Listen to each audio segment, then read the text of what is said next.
I got so much motherfucking design on right now. Break it down, bring it back, make it clap. I got 3 old thoughts, new guap, wear that thing. Bitches on my line, and you know. Assalamualaikum warahmatullahi wabarakatuh. Apa kabar teman-teman? Perkenalkan, nama saya Mutiara dari Prodi Pendidikan Bahasa Indonesia Universitas Askia.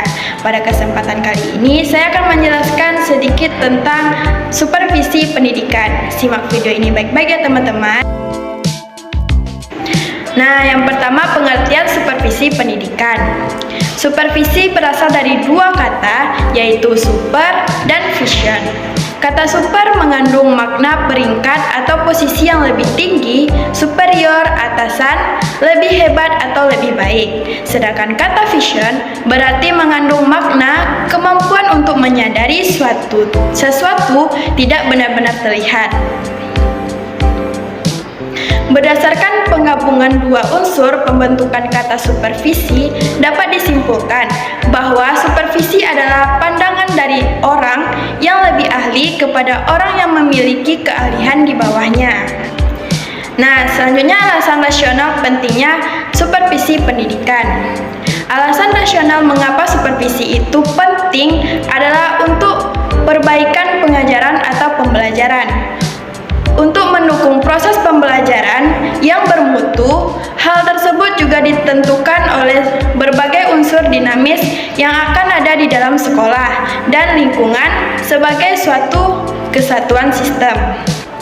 Tujuan supervisi pendidikan menurut Ahmed Tebboune 2007 adalah: yang pertama, membina guru untuk lebih memahami tujuan pendidikan. Yang kedua, melatih kesanggupan guru untuk mempersiapkan peserta didiknya menjadi anggota masyarakat yang efektif. Yang ketiga, membantu guru untuk mengadakan diagnosis. Yang keempat, meningkatkan kesadaran terhadap tata kerja demokratis. Dan yang terakhir, memperbesar ambisi guru untuk meningkatkan mutu kerjanya secara maksimal. Nah, selanjutnya fungsi supervisi pendidikan. Yang pertama, menetapkan masalah.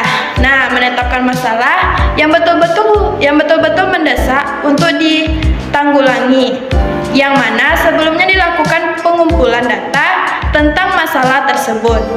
Yang kedua, menyelenggarakan inspeksi. Sebelum memberikan pelayanan kepada guru, kepala sekolah terlebih dahulu perlu mengadakan inspeksi sebagai usaha untuk menyurvei seluruh siswa pendidikan yang ada. Yang ketiga, penilaian data dan informasi. Hasil inspeksi dan survei yang telah dihimpun diolah sebagai dengan prinsip yang berlaku dalam penelitian.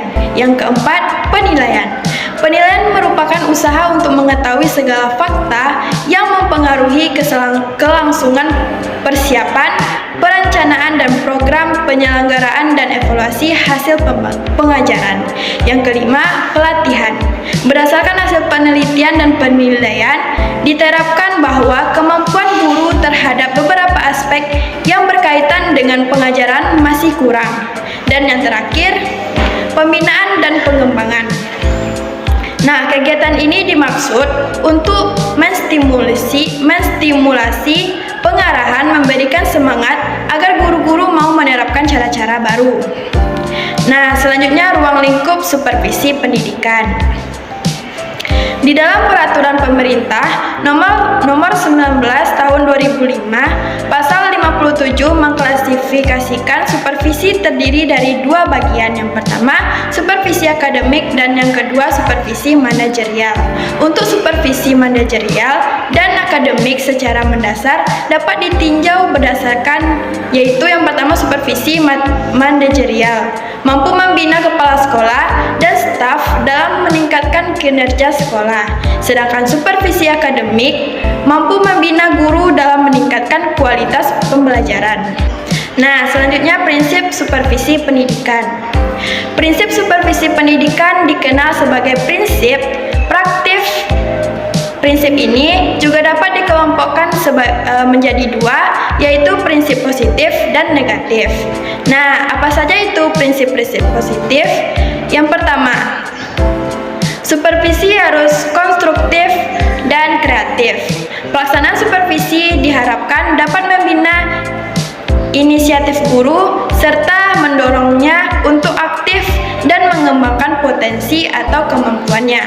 Yang kedua, supervisi hendaknya lebih mendasarkan sumber-sumber kolektif dari kelompok dari usaha-usaha supervisor sendiri. Yang ketiga, supervisi hendaknya memperhatikan kesejahteraan guru-guru, para karyawan pendidikan, dan hubungan baik antara mereka. Yang keempat, supervisi harus didasarkan pada keadaan yang sebenarnya. Yang kelima, supervisi hendaknya sederhana dan informal dalam pelaksanaan. Yang keenam, supervisi hendaknya objektif dan sanggup mengevaluasi diri sendiri. Nah, sedangkan prinsip-prinsip negatifnya yaitu yang pertama, supervisi tidak boleh bersikap otoriter dan tidak boleh mencari-cari kesalahan pada guru. Yang kedua, supervisor bukan inspektur atau ditugaskan untuk memeriksa apakah peraturan-peraturan dan instruksi-instruksi yang telah diberikan dan dilaksanakan atau tidak. Yang ketiga, Supervisor tidak boleh menganggap dirinya lebih dari guru-guru oleh karena jabatan. Yang keempat, supervisor tidak boleh terlalu banyak memperhatikan hal-hal kecil dan cara-cara guru mengajar. Dan yang terakhir, supervisor tidak lekas kecewa bila ia mengalami kegagalan. Nah, selanjutnya peranan kepala sekolah sebagai supervisor pendidikan. Yang pertama, koordinator. Sebagai koordinator, ia dapat mengordinasikan program belajar mengajar, tugas-tugas anggota staf sebagai kegiatan berbeda-beda di antara guru-guru. Yang kedua, konsultan. Sebagai konsultan, ia dapat memberi bantuan, yaitu bersama mengonsultasikan masalah yang dialami guru, baik secara individual maupun kelompok. Yang ketiga, pemilihan kelompok sebagai pemimpinan kelompok. Ia dapat memimpin sejumlah staf guru dalam mengembangkan potensi kelompok pada saat mengembangkan kurikulum, materi pembelajaran, dan kebutuhan profesional guru-guru secara bersama. Dan yang terakhir, evaluator. Sebagai evaluatoria, ia dapat membantu guru-guru dalam menilai hasil dan proses belajar mengajar. Nah, hanya itu yang dapat saya sampaikan tentang supervisi pendidikan. Semoga video ini bermanfaat bagi teman-teman semua. Saya akhiri dengan Assalamualaikum warahmatullahi wabarakatuh.